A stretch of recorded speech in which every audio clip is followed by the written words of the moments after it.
السلام عليكم ورحمة الله وبركاته. ازيكم عاملين ايه؟ معاكم مريان بقى، جايبه لكم النهارده وصفة حلوة. تعالوا نشوف احنا هنعمل ايه. جايبه لكم بقى شوربة العدس، صحية ولذيذة ودايت وجميلة جدا من غير ولا نقطة زيت ولا سمنة. تعالوا هنشوف هنعملها بايه. طبعا انا عندي هنا بصلة مبشورة وجزر وخمس فصوص ثوم وحباية طماطم انا متلجاها عشان بطلعها واقشرها كده واشيل القشر من عليها.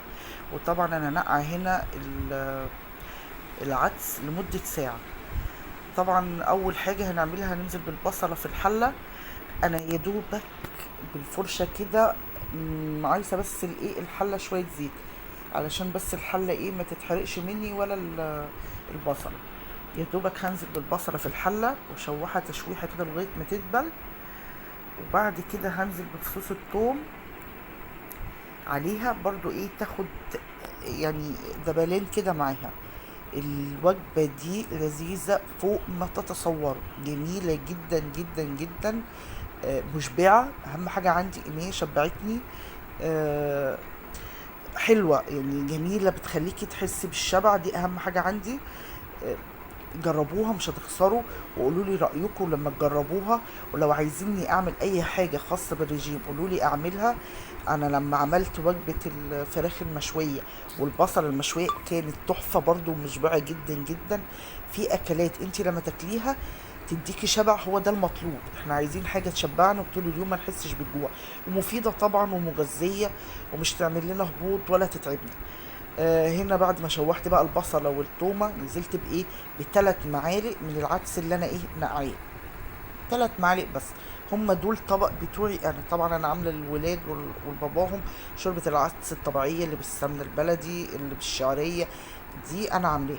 هنا يا دوبك هدي بس تشويحه للعدس وبعد كده انزل بالايه، بالجزر، ووراها حبايه الطماطم اللي انا هقشر من عليها القشره اهي زي ما انتم شايفين، وانزلها في العدس.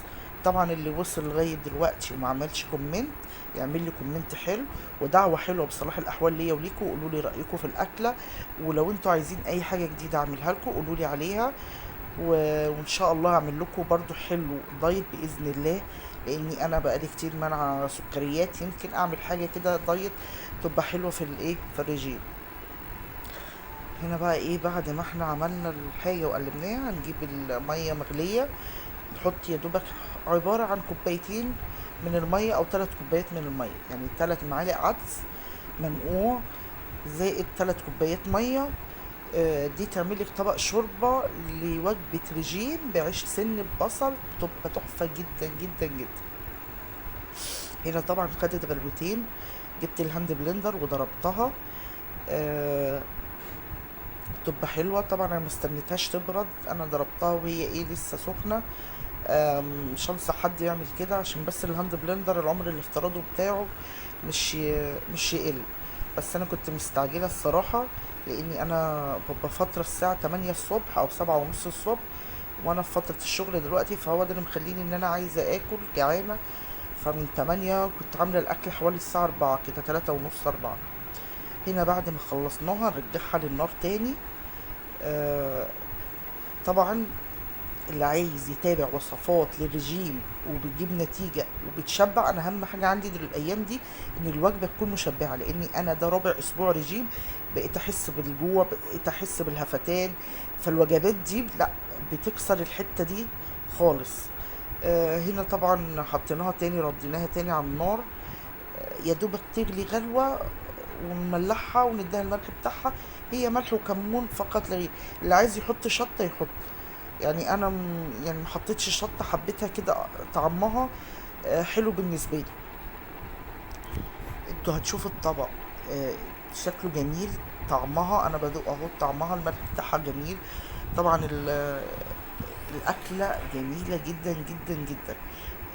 انت تقدري تطبخي لاولادك الاكل، يعني انا بنتي بتحبها جدا فطلبتها مني، تقدري تطبخي الاكل ليهم وانتي برضو تاكلي منه بطريقتك تبقى جميله جدا. ادي هو بقى الطبق شكله جميل. طبعا ما تنسوش بقى كلمه حلوه، ويا رب لو عجبكم الوصفه ولو عجبتكم الوصفه. انا هنا بقى كنت باكل مع البصل تحفه. ولو عجبتكم الوصفه ما تنسوش تقولوا لي وتعملوا لي لايك، واستودعكم في الله.